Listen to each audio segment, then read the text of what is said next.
안녕하세요.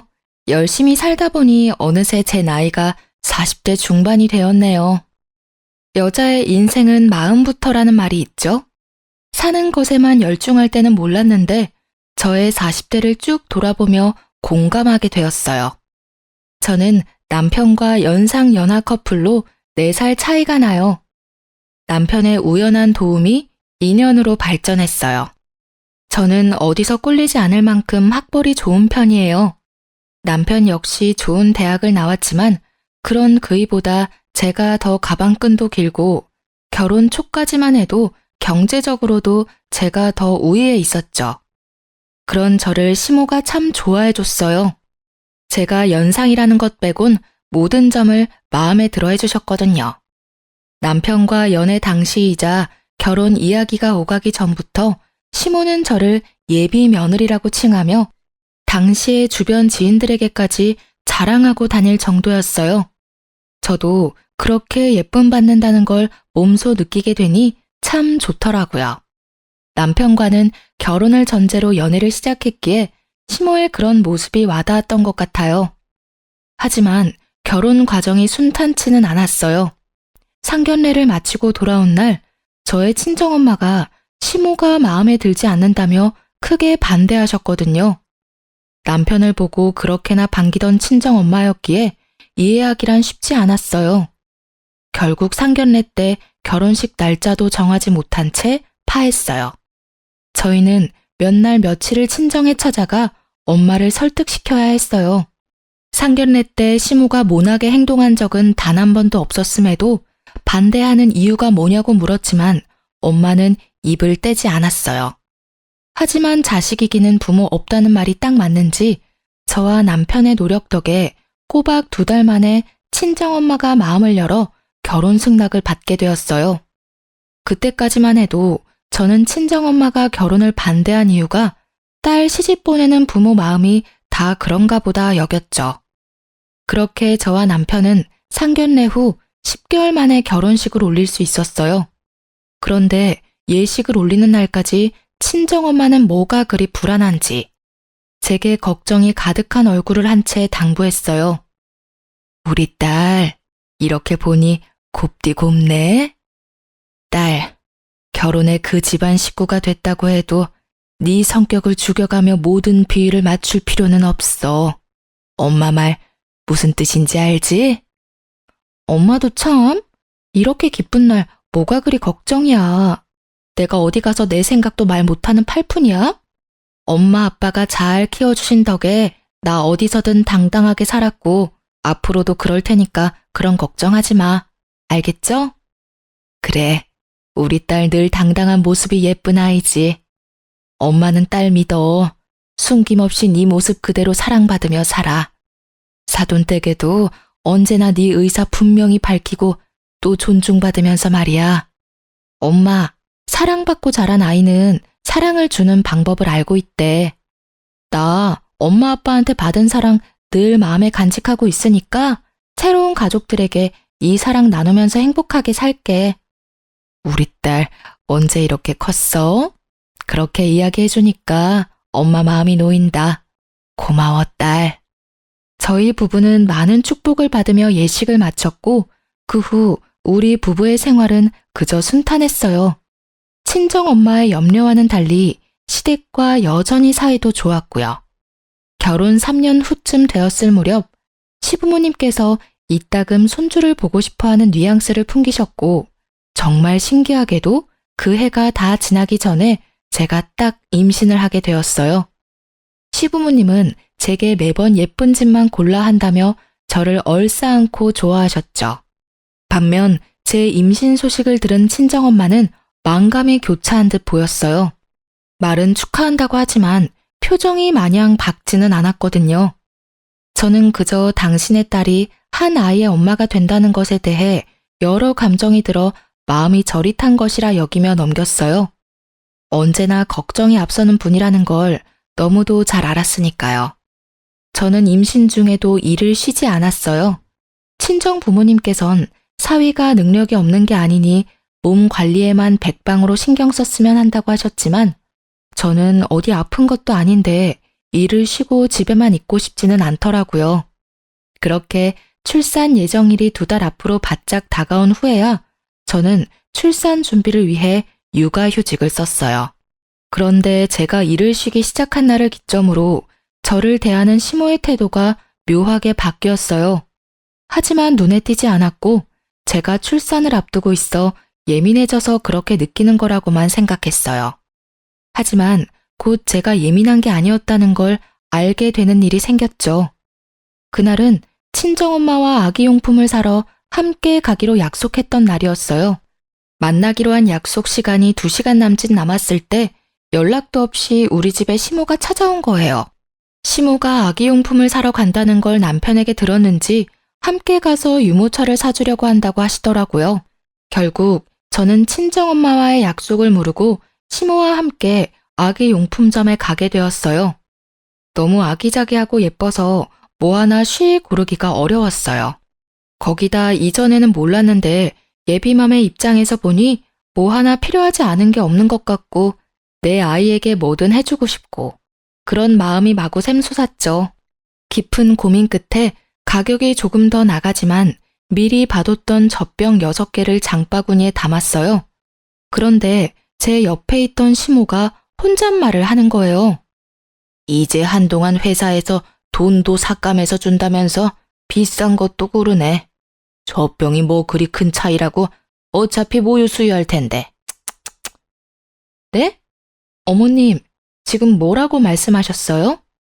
응? 아니다, 아니야. 요즘은 아기들 용품도 참 종류가 많구나. 같은 젖병인데도 브랜드가 이렇게 다양하다니 말이야. 다 비슷해 보이는데 금액도 천차만별이고 요즘은 아기들 용품으로도 상수를 부리니 원. 나는 시모의 혼잣말을 못 들은 척하며 되물었고 시모는 둘러대면서도 상술이니 뭐니 하며 탐탁치 않아 했어요. 저는 이미 들은 걸 못 들었다고 하기엔 너무 기분이 상해 장바구니에 넣었던 젖병을 뺐어요. 그냥 나중에 저 혼자 다시 와서 편히 사야겠다 싶어서요. 하지만 시모는 제가 젖병을 빼는 모습을 보고 말을 얹더군요. 왜 고심해서 골라놓고 내려놓니? 한참을 젖병 앞에 서 있었으면서 말이야. 내 눈치 볼 것도 없다. 네 눈치 주려고 따라온 게 아니니. 어머님 말씀대로 종류가 너무 많아서 쉽게 고르기 어렵네요. 조금 더 고민해 보는 게 좋을 것 같아서요. 그러니? 그래, 잘 생각했다. 젖병 원리는 다 같은데 디자인이나 브랜드 차이로 10,000원이 우습게 오르고 내리고 하니 잠깐 고민하고 고르긴 어렵지. 저는 서둘러 유모차만 사서 돌아가려고 유모차 진열대로 향했어요. 거기서는 시모가 사주는 거니 가격대를 먼저 본 뒤 골랐어요. 가격은 중간 정도 하면서 디자인이 마음에 드는 걸로요. 그런데 이번에는 시모가 들으라는 듯 좀 전보다 큰 목소리로 혼잣말을 했어요. 남이 사주는 거라고 비싼 것도 고르네. 몇 년이나 쓴다고 아기용품에 돈을 쳐바르는지, 에휴. 어머님, 혹시 부담되시면 말씀해 주세요. 꼭 유모차 선물은 안 해주셔도 괜찮아요. 응? 얘는 그게 무슨 말이니? 그런데 좀 가격이 비싸긴 하구나. 이런 아기 유모차는 몇 년 쓰지도 못하는데 말이야. 요즘은 중고로도 사람들이 새 것 같은 거 많이 팔기도 하던데 환경 생각해서 그런 것도 참 좋아. 그렇지? 세아가, 너는 이 유모차가 마음에 든다는 거지? 그럼 그걸로 하렴. 어머님, 유모차도 오빠랑 조금 더 고민해보고 구매하는 게 좋을 것 같아요. 오늘은 이만 돌아가요. 그럼 그럴래? 뭐라도 하나 사주려고 했는데 아쉽네. 혹시 고민해보고 정해지면 말해주렴. 그날 저는 기분이 상해 더는 시모와 함께 쇼핑할 수 없겠다는 생각에 대충 둘러보는 척한 뒤 그중 가장 저렴한 가재 수건만 한 묶음 사서 나왔네요. 애초에 연락도 없이 불쑥 우리 집에 찾아왔던 것도 제가 돈 쓰는 걸 감시하려고 했던 것 같다는 생각에까지 이르니 속에서 화가 솟구쳤어요. 이날 남편이 퇴근하고 와 있었던 일을 다 털어놓고 다시는 시모에게 우리 일에 관한 건 일절 이야기하지 말라고 당부했어요. 알겠다면서도 시모를 두둔하는 남편을 보고 있자니 열불이 뻗쳤지만 처음 있었던 일이니 더는 거론하지 않고 넘겼네요. 그날 얼마나 스트레스를 받았는지 배가 땡땡하게 뭉쳐 밤새 고생을 했더랬죠. 하지만 고부 갈등에 대한 남편의 무지함과 시모의 간섭은 또다시 저를 괴롭혔어요. 출산 한 달을 앞둔 시기 산후조리원에 관해 남편과 말이 많았어요. 그래도 애를 낳는 것도 저도 몸조리를 해야 하는 것도 당연하니 결국엔 남편이 제 의견에 따르기로 했어요. 그런데 출산 예정일 딱 2주 전 시모가 제게 차 한 잔 같이 하자며 저를 불렀어요. 뭔가 쎄한 기분이 들었는데 아니나 다를까 남편이 고세를 못 참고 시모에게 다 떠들어댔는지 산후조리원 예약했다는 얘기를 들었다며 운을 떼더군요. 저는 당연히 몸조리를 위해 산후조리원에 다녀올 계획이라고 했어요. 시모는 제 대답에 기가 차다는 듯 코웃음을 치더니 이렇게 말했어요. 조리원을 가라 마라 하지는 않으마. 대신 산후조리원 다녀올 거면 네 돈으로 가렴. 너 그동안 돈 좀 벌었으니 모아둔 돈도 있지? 내 아들이 출산 비용이라도 다 낼 텐데 너 편하자고 가는 곳이니 네 돈으로 해야지. 내 말이 맞지 않니? 어머님께서 염려하신다는 건 알겠지만 산후조리원에 가던 안 가던 우리 부부가 상의해서 결정하는 거고요. 그 비용을 어떻게 할 건지 역시 저와 오빠가 결정할 문제예요. 제가 오빠와 잘 이야기 나눠보고 정했으니까 마음 쓰지 마세요. 예, 어디서 어른을 가르치려드니? 네가 보기엔 내가 우스워 보이니?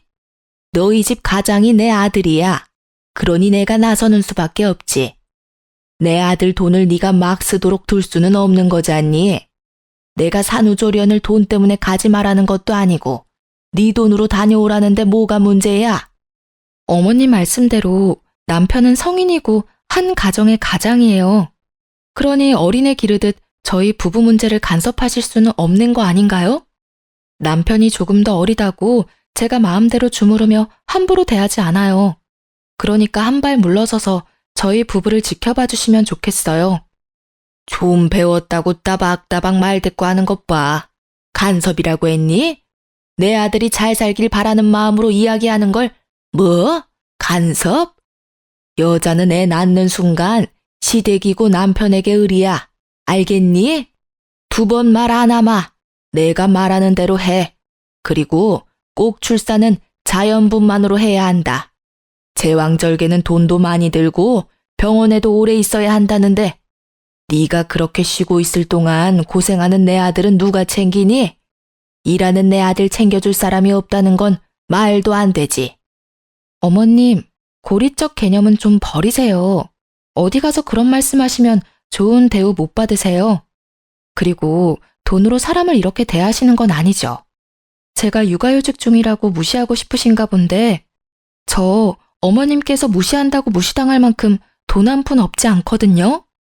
부족함 없이 지낼 만큼 벌었으니 더는 저희 부부 문제로 관여하지 마세요. 저희 부부 사이 멀어지게 만들고 싶은 게 아니라면요. 저는 이렇게까지 확 변해버린 시모를 보고 있자니 소름이 다 끼쳤어요. 시모에게 관여하지 말라고 딱 잘라 말한 뒤 집으로 돌아오는 내내 화가 나 미칠 지경이었어요. 그날 저는 집에 돌아와 남편과 대판 싸웠습니다. 당신, 내가 우리 문제 어머님께 말하지 말라고 했던 거 기억 못해?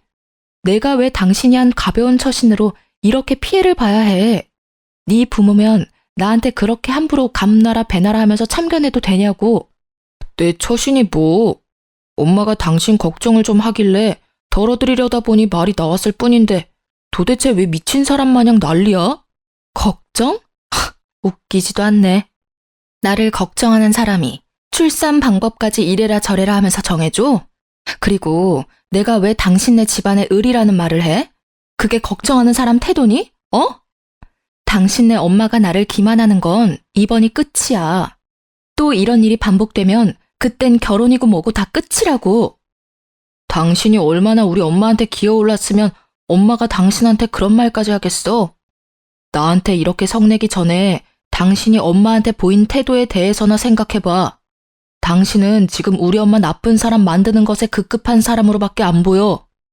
남편과 싸우는데 억울함이 몰려오더라고요. 저를 기만한 시모에 제 태도를 되돌아보라는 남편까지. 제가 원했던 결혼은 이런 게 아니니 속상한 마음을 달랠 길이 없었어요. 하지만 부부싸움은 칼로 물베기라고 하잖아요. 서로에게 그렇다 할 사과 한마디 하지 않았지만 또 그냥저냥 시간이 흐르는 대로 풀려갔죠. 제 출산이 바짝 다가왔으니까요. 출산 후 부부관계도 괜찮아졌고 시댁가는 걸음도 줄었어요. 그 덕에 저는 아이의 육아에 전념할 수 있었고요. 그런데 엄마 마음이라는 게 그런 건가요? 점점 육아에 대한 욕심이 생기는 거예요. 어느덧 회사 복귀할 시기가 다가왔고 저는 결국 제가 그동안 쌓아온 커리어를 모두 포기하고 육아를 선택했네요. 물론 남편은 이런 제 선택을 반대했어요. 맞벌이 부부로 지내야 아이에게 더 나은 환경을 제공할 수 있다면서요. 그러나 이 또한 핑계라는 걸 저는 잘 알고 있었어요. 남편은 외벌이에 대한 부담이 크다며 입이 닳도록 말하곤 했으니까요. 저는 남편의 하소연에도 꺾이지 않았고 그로 인해 또 한 번 곤욕을 치렀습니다. 제가 회사에 사직서를 내고 온 날이었어요. 남편은 또 시댁에 가 푸념이라도 했는지 시모가 또다시 들이닥쳤어요.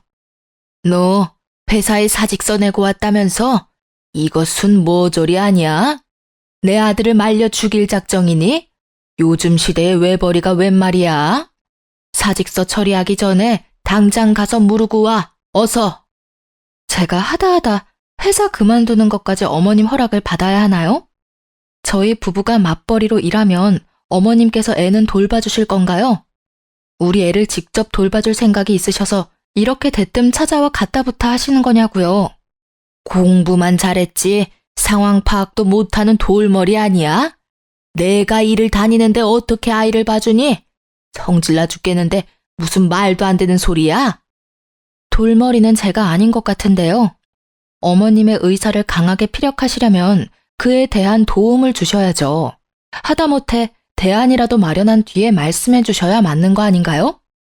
남편이 어머님 자식이면 이 아이는 제 자식이에요. 제 아이가 자기 아빠 힘든 걸 덜 자고 일찍부터 부모랑 떨어져 있게 만들고 싶지 않아요. 육아에 대한 제 가치관이니 존중해 주세요. 뭐야? 이 요망한 것이 내가 너를 며느리로 받아들인 이유가 뭔데? 일에 대한 욕심 많고 좋은 직장의 연봉도 높아서 내 아들 고생은 덜겠구나 하는 생각으로 결혼시킨 건데 니까짓 게 이런 식으로 뒤통수를 갈겨? 당장 회사 가서 사직서 무르고 와. 안 그러면 진짜 국물도 없을 줄 알아. 저는 무례하게 구는 시모에게 더는 이 일에 대해 언급하지 말라 단호하게 제 의사를 밝혔어요. 시모는 그런 제게 지금 저의 선택을 후회하게 해주겠다며 집을 다 뒤집어 엎고는 돌아갔죠. 그리고 실로 그날 이후 시모는 저를 쥐뿔도 없는 사람이라며 괄시했어요. 그런 대우를 감내하느니 마주하지 말자 싶더라고요. 그래서 시댁에 일절 가지 않았는데 시모가 우리 집에 찾아와 그렇게 저를 괴롭혔어요. 감시라도 하듯이 저녁마다 와서는 남편의 식사에 신경을 하나도 안 쓴다는 둥, 애 핑계로 집에서 놀면서 집안 꼴이 개판이라는 둥, 심지어는 아이를 잠깐 남편에게 맡기고 샤워하는 것까지 남편을 과로로 죽일 계집애라며 막말까지 해댔죠. 심으로 인해 뒤늦게 우울증이 와 매일 밤을 눈물로 지새우며 그렇게 장장 3년이라는 기간 동안 미움을 받으며 지냈네요. 그러다 문득 거울에 비친 피폐한 저의 모습이 눈에 들어왔고 그 순간 뇌리에 스치는 생각은 무엇이 됐든 더는 참지 말자였어요. 2달 뒤 저는 동네 변두리에 크지 않게 옷가게를 차렸어요. 사업이긴 해도 동네에서 오프라인으로 운영하는 거였고 마침 아이가 5살이 되어 유치원에 가기 시작해서 충분히 육아와 병행하며 일할 수 있을 것 같았거든요. 하지만 제가 경제활동을 시작했어도 시모는 여전히 저를 못살게 굴었어요. 제가 옷가게를 차렸다는 걸 알고는 가게까지 찾아와 제게 삿대질까지 해대며 언성을 높였어요. 정말 간도 크네. 어떻게 사업할 생각을 하니? 이거 다 네가 빼놓은 비상금으로 차린 거라며? 어떻게 이 정도로 영악하고 못돼 먹었는지. 이렇게 사고 칠 돈 있었으면 내 아들 내조나 잘할 것이지. 회사에 들어갈 땐 죽어도 싫다고 버티더니 버튼 곳에 돈까지 버리고 이게 다 뭐 하는 짓이야? 저도 더는 지겨워서 어머님과 이 말 저 말 하고 싶지 않네요. 제가 남편에게 사업하겠다고 자금을 주라고 했나요? 아니면 이 사업한다고 우리가 빚쟁이라도 됐나요? 도대체 왜 제가 하는 일마다 사사건건 참견질을 해대시는 거예요? 제가 뭘 하든 제 선택이고 제 인생이라고요. 내가 참견까지 하게 만드는 건 다 네 행실 때문이잖니. 어느 정도 미련스럽게 처신을 해야 내가 잠자코 있지. 이건 뭐 내 아들 고생시키겠다고 말하는 것과 뭐가 달라? 그리고 잘난 며느리 들어왔다고 그렇게 자랑을 해대는데 이따위 구질구질한 가게를 차렸으니 내가 어떻게 얼굴을 들고 다니냔 말이야. 어머님, 정말 해도 해도 너무하시네요. 막말로 제가 친구분께 저를 자랑해달라고 했나요? 그리고 사람을 그렇게 돈과 직위로만 평가하고 어머님의 기준에 미치지 못하면 이런 식으로 행동해도 되는 건가요? 제발 적당히 좀 하세요. 정 그렇게 자랑하고 다니고 싶으셨으면 남의 자식인 저더러 어머님의 기준에 맞추라 하지 말고 남편이랑 신우를 자랑할 가치가 있도록 키우시지 그러셨어요. 이게 지금 뚫린 입이라고 어디 시어미 앞에서 그런 말을 짓거려? 개나 소나 다 하는 옷가게 차리더니 이게 멍청해도 더럽게 멍청해졌네. 시모는 저를 향한 분노를 참지 못하고 제 얼굴을 내리쳤어요. 저는 시모에게 이렇게 하니 속이 시원하냐고, 아무리 가족으로 얽혀 있어도 이제 남보다 못하니 서로 마주하지 말자고 소리쳤어요. 시모는 그런 제게 자기가 바라는 바라며 이혼당할 준비나 하고 있으라는 말을 남긴 뒤 돌아갔죠. 그 뒤로 저도 전처럼 시댁에 발도 들이지 않았고 시모도 더는 찾아와 저를 쪼는 일이 없었어요. 남편이 도대체 자기 엄마에게 어떻게 굴었길래 이혼하라고 성화냐며 화를 냈지만 저는 그런 남편에게 진짜 이혼하고 싶은 게 아니라면 지금부터라도 행동 조심하라고 엄포를 놓았네요. 남편은 이혼은 무서웠는지 더는 시모의 우악스러움은 볼 일이 없었어요. 하지만 시댁 식구 모두에게까진 해당되지 않아서인지 보다 못한 신우가 저를 찾아왔어요.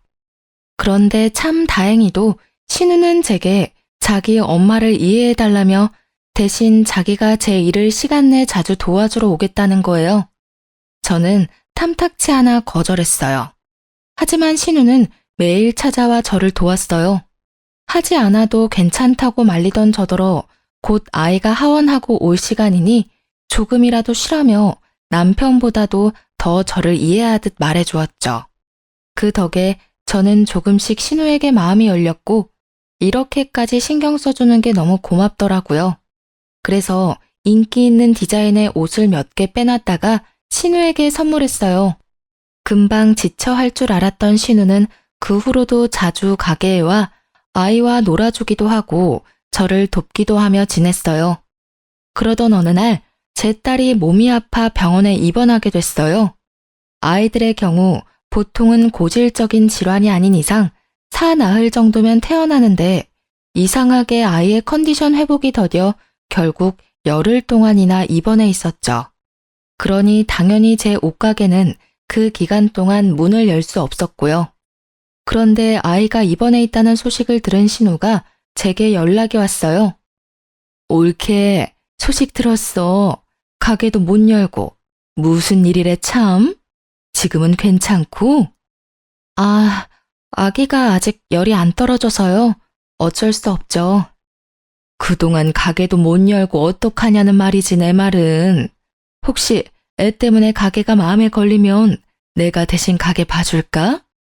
괜찮아요. 신경 안 써주셔도 돼요. 제가 알아서 할게요. 에이, 가족 좋다는 게 뭐야. 이럴 때 시누이 써먹는 거지. 안 그래? 나중에 조카 다 낳고 거하게 한 통 쏘기만 하면 돼. 올케가 힘들어하는 게 눈에 보이니까 내가 다 마음이 아파서 그래. 도와주겠다는 선의의 마음을 올케가 굳이 거절 안 해도 되는 거야. 신우는 끈질기게도 자기가 봐주겠다더라고요.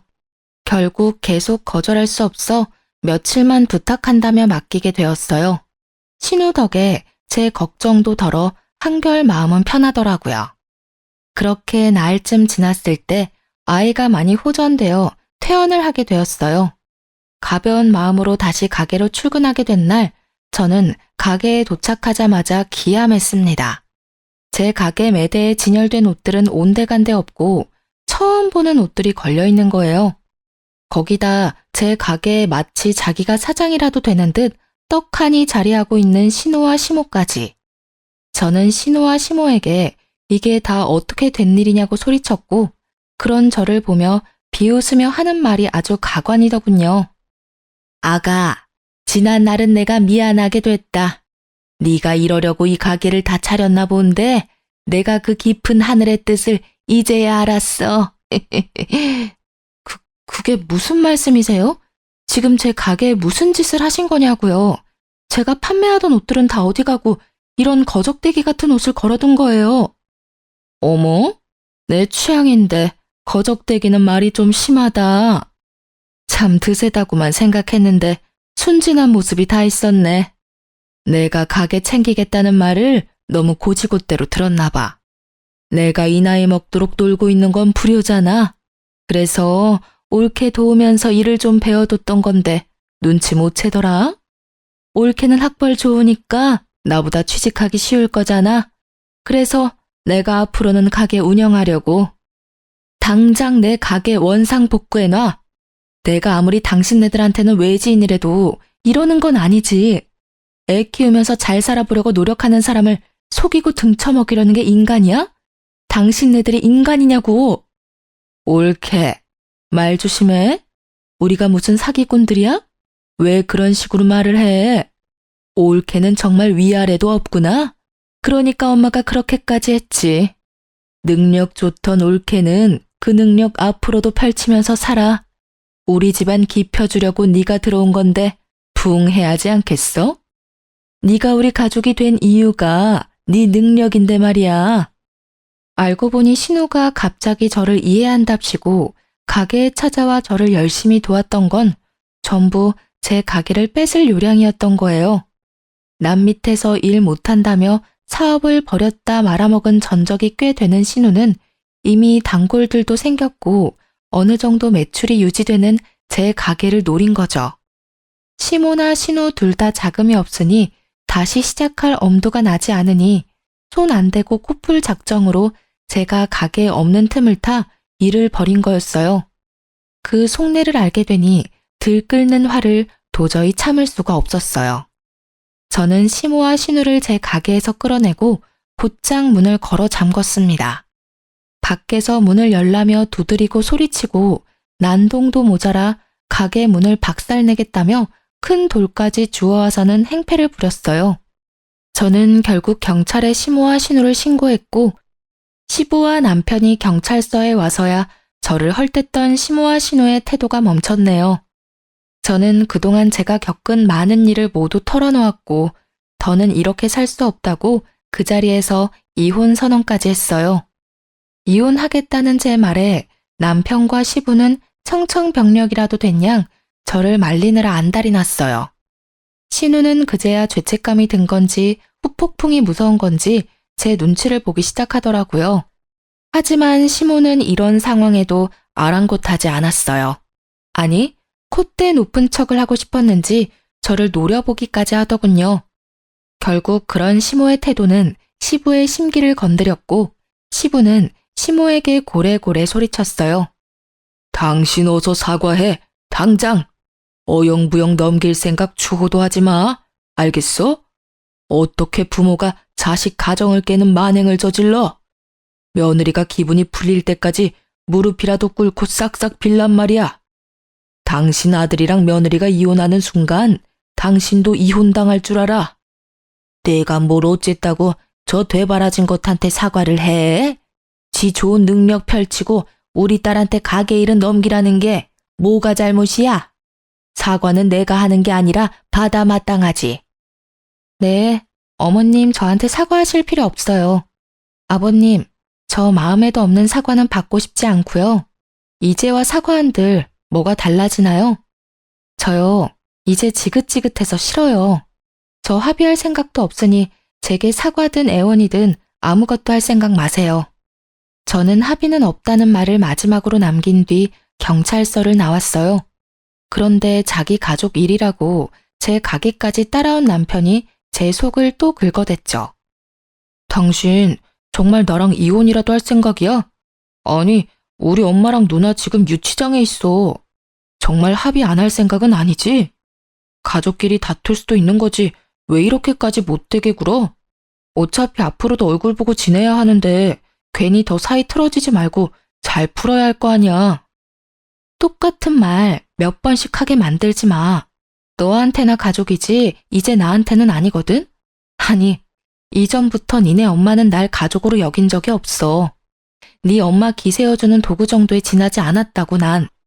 그러니까 나도 이제 와서 더는 가족 운운하면서 이해할 생각 없어. 누난 어떻게 사람이 그렇게 인색하다 못돼 못해 처먹었냐? 아, 몰라. 내 사전에 이혼은 없어.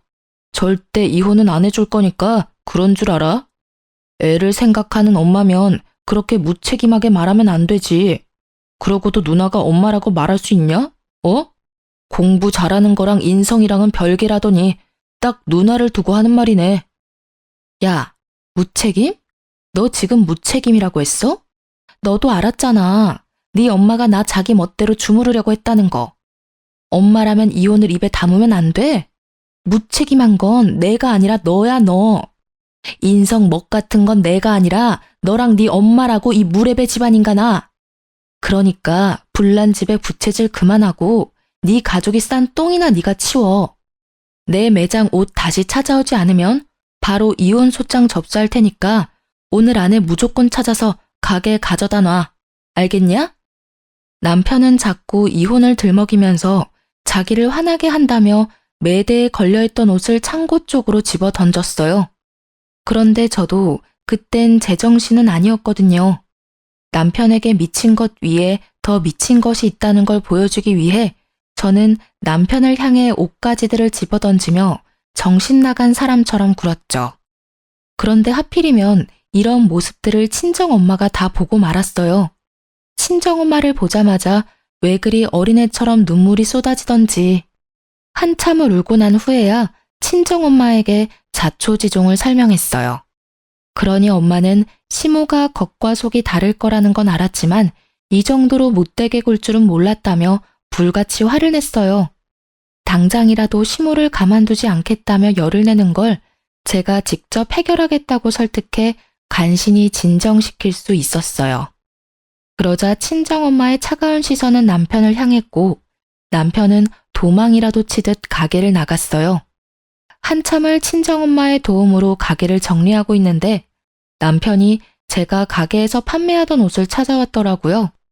그런데 그 옷들이 다 시댁 창고에서 발견했다는 말을 듣고 단전에서부터 또 화가 마구 치밀었어요. 하지만 그 순간 뭔가 쎄한 기분에 사로잡혔어요. 이런 일을 겪으니 촉이 곤두섰던 거죠. 저는 카운터로 곧장 향해 현금 보관함을 열어보았어요. 아니나 다를까 그 많던 돈이 한 푼도 없이 텅텅 비어있는 거예요. 네, 자금이 없던 신우가 제 돈으로 자기가 팔고 싶던 상품을 떼온 거였어요. 이게 도둑과 다를 게 뭔가요? 하지만 이런 상황에서도 더욱 황당한 건 남편이라는 인간의 태도였습니다. 무슨 돈으로 이 많은 옷을 떼왔나 했더니 그럼 그렇지. 이 와중에 도둑질까지 잘도 했네. 도대체 무슨 생각이면 이런 강큰 일들을 벌일 수 있는 건지 참. 일하고 싶은 마음이 커서 그랬던 걸 거야. 설마 당신 지금 이것까지 문제 삼을 생각은 아니지? 당신 때문에 경찰서까지 끌려간 우리 엄마랑 누나한테 말이야. 누나가 빼간 돈은 내가 비상금으로라도 채워줄 테니까 제발 더는 문제 삼지 말자. 어? 어차피 내가 주면 그만인 돈이잖아. 이 와중에 너는 끝까지 왜 이 돈을 네가 갚아? 막말로 지금 내 가게에 도둑이 든 거나 다름없잖아. 그러니까 네가 감싸고 챙길 사람은 네 엄마랑 누나가 아니라 나여야지. 상식적으로나 양심적으로나 나를 먼저 챙기고 걱정해야지. 네가 이러고도 남편이니? 진짜 너나 네 가족들이나 사람도 아니네. 이날 남편과 2차전으로 대판 싸웠네요. 나중에는 친정엄마가 있다는 것도 있고 남편이 애초에 일을 이렇게까지 만든 건 저라면서 막무가내로 막말까지 퍼붓더라고요. 저는 우리 부부가 엄연히 큰 피해를 본 상황에서도 자기 가족만 감싸는 모습을 더는 두고 볼 수 없었어요.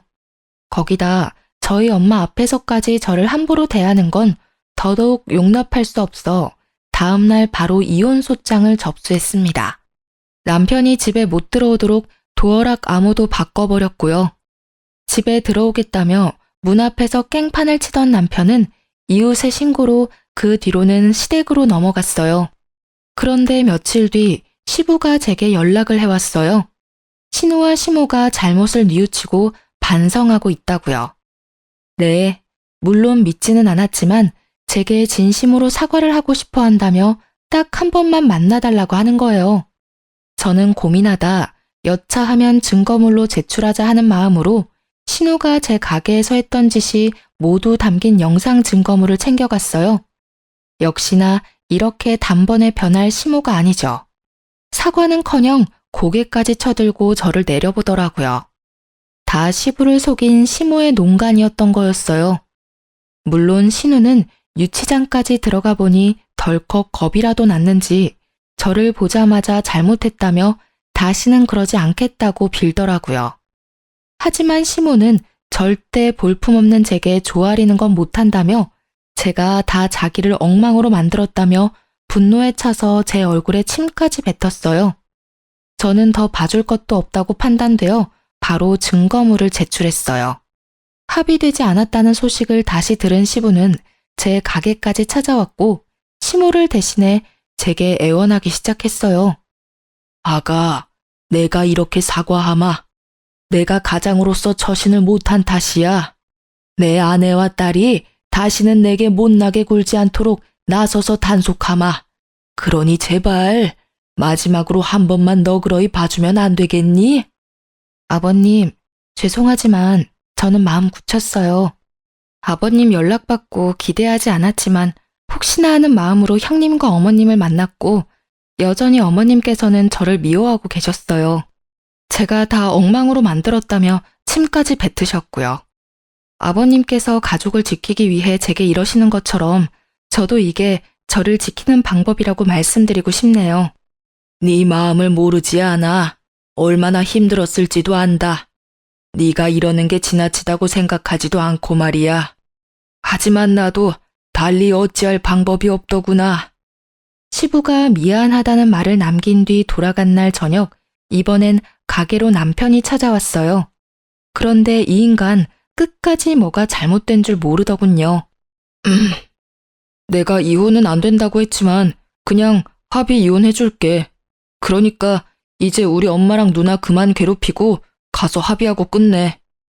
내가 큰 마음 먹고 이혼해주겠다고 한 거니까 재산 욕심은 내지 말고 말이야. 당신이 각자 도생하는 게 그렇게 소원이라니까 내가 들어주는 거라고. 합의 이혼? 합의 이혼 같은 소리하고 앉았네. 넌 아직도 상황 파악이 그렇게 안 돼서 어떡하니? 합의 이혼 필요 없어. 이미 소장 접수했으니까 이 멍청아. 그리고 입은 삐뚤어져도 말은 바로 해. 멍청한 거 티내지 말고. 내가 각자 도생하는 게 소원인 게 아니고 우리 가정을 파탄낸 주범이 네 가족이고 너야 이 머저리야.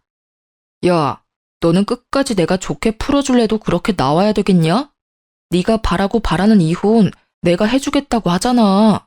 그러니까 더 악연으로 꼬이지 말고 누나랑 엄마 그만 합의하라고. 그리고 너야말로 바르게 말해야지. 지금 우리가 파탄난 이유는 다 너야.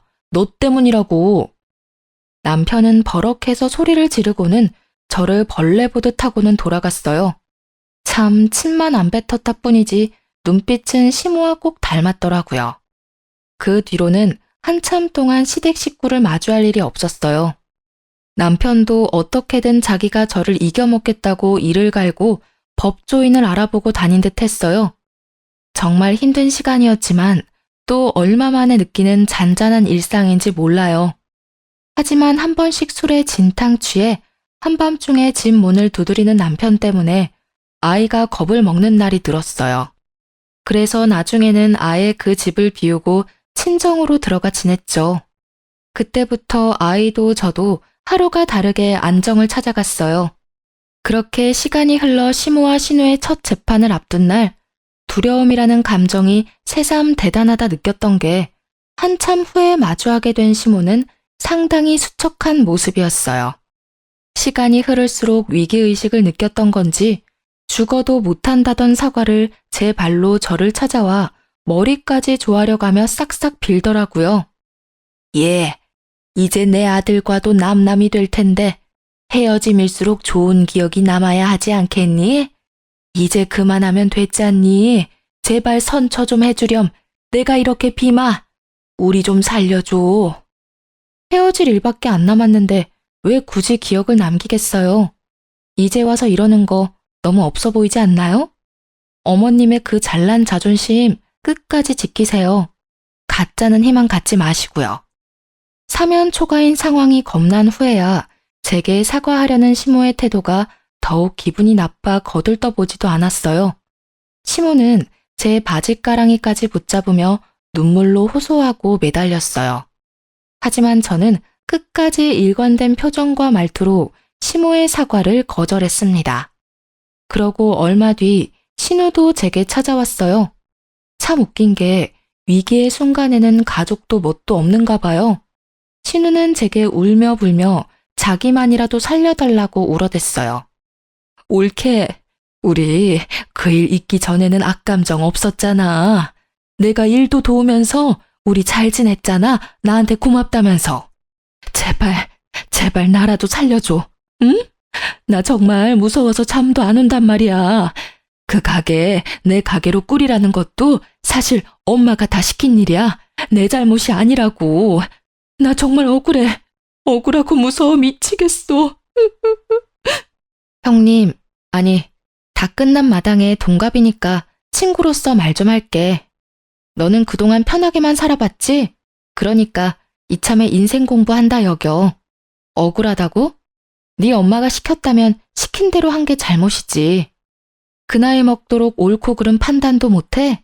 정당한 죗값 잘 받고 앞으로는 생각이라는 걸 하면서 살아. 네 양심이 올바른지도 좀 되돌아보고 말이야. 그 뒤로도 신우와 시모가 하루에 몇 번씩이나 찾아와 머리 숙여 사과를 했어요. 그게 반복되다 보니 사과 받아주고 선처해주지 않으면 확 그 자리에서 졸도해버릴 거라며 협박까지 하더라고요. 결국 시부가 시모와 신우를 데리고 돌아간 후에야 저를 찾아오는 걸음을 멈췄어요. 끝까지 선처는 없었고 시모와 신우는 자기들이 저지른 일에 대한 합당한 처벌을 받게 되었어요. 하지만 남편은 자기 가족을 무너뜨린 제게 돈 한 푼 나눠줄 수 없다며 재산 분할에 관한 소송까지 걸며 이혼 소송을 질질 끌었죠. 하지만 남편은 자기가 원하는 바를 이루지 못했어요. 이루어질 수 없는 고집에 불과한 것이었으니까요. 경제적으로 보나 양육으로 보나 제가 뭐 하나 허투루 하지 않았다는 걸 법정에서 제대로 인정받았거든요.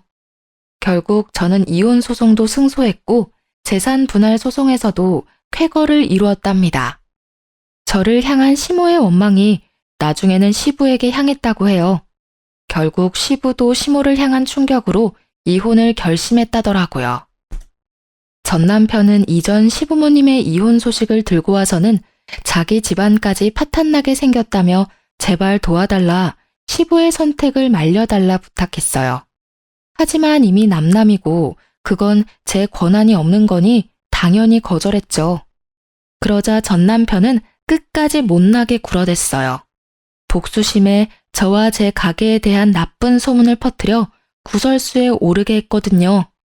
그러나 그것도 오래 가지는 못했어요.